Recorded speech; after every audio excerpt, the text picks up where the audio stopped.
Hello, I'm Philip Stoughton. I'm at SMT in Nuremberg 2015, and I'm joined by Ollie Tears from SMT House. First time I've seen that name at this show. You have a very impressive booth there. Give me a little bit of a flavour of the business and what you're promoting here.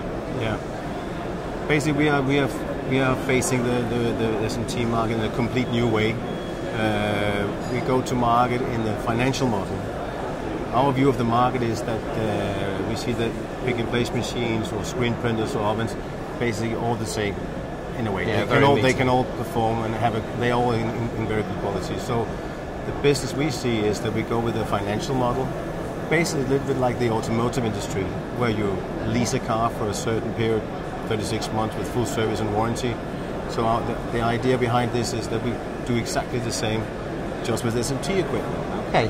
And the response from the market is very positive, especially here in Germany. Mm-hmm. I think people are used to leasing their cars, so why not also lease the SMT line? Yeah, exactly. And we do it for the whole period with the whole service and the whole warranty inside. Okay. Yeah. Okay. Well, that's an exciting model. And just out of curiosity, you look at the automotive model. Obviously, at the end of 3 years, they give the car back.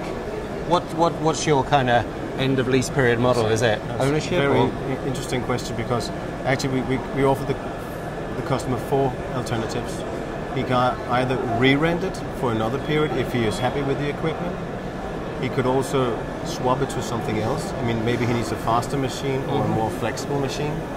He can also buy it by the end of the lease, or he just simply returns it back to SMT House, and we will find another customer for the equipment. Okay. Yeah. Okay. So that's the 4 options. So you would potentially have a package offering with new equipment, potentially with used equipment if someone's budget fits that as well. Exactly, because the whole idea is to get the equipment back. Then suppose it's used, but there will be another customer who needs maybe that line for a lower price at the end of the lease term.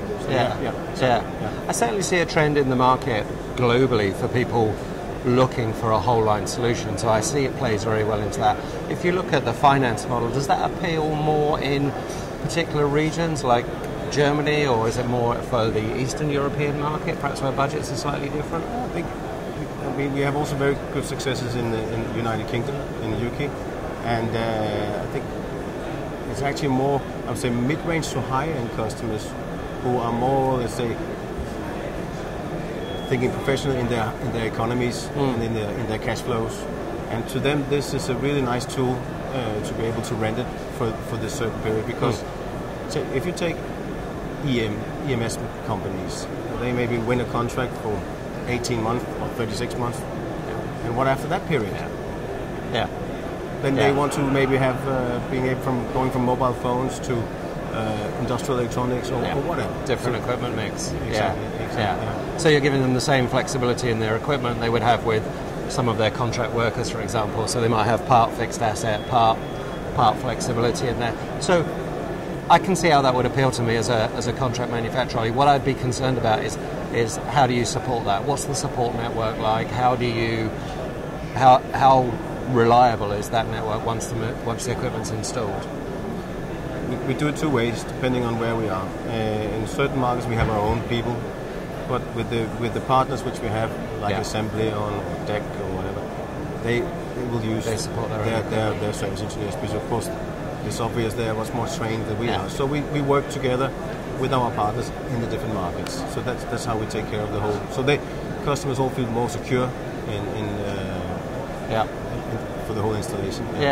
And last question, obviously. This model would be appealing to the normal people that get involved in the purchase of the capital equipment, but even more so to the CFO within the business because of the off-balance sheet ideology and all that good stuff. How do you actually reach out to them?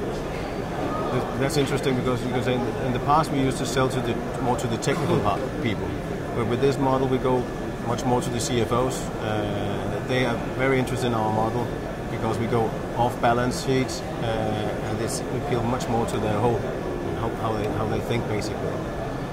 We are introducing a new model now where what we call real cost per placement, basically where we're offering customers to only pay by a certain amount of placements within a certain time frame. So the equivalent of the old-fashioned consumable lease, almost, where you're actually paying for the amount of times you use it, or the amount of prints you do, or the amount of placements you do. Exactly. That's really exciting. Yeah.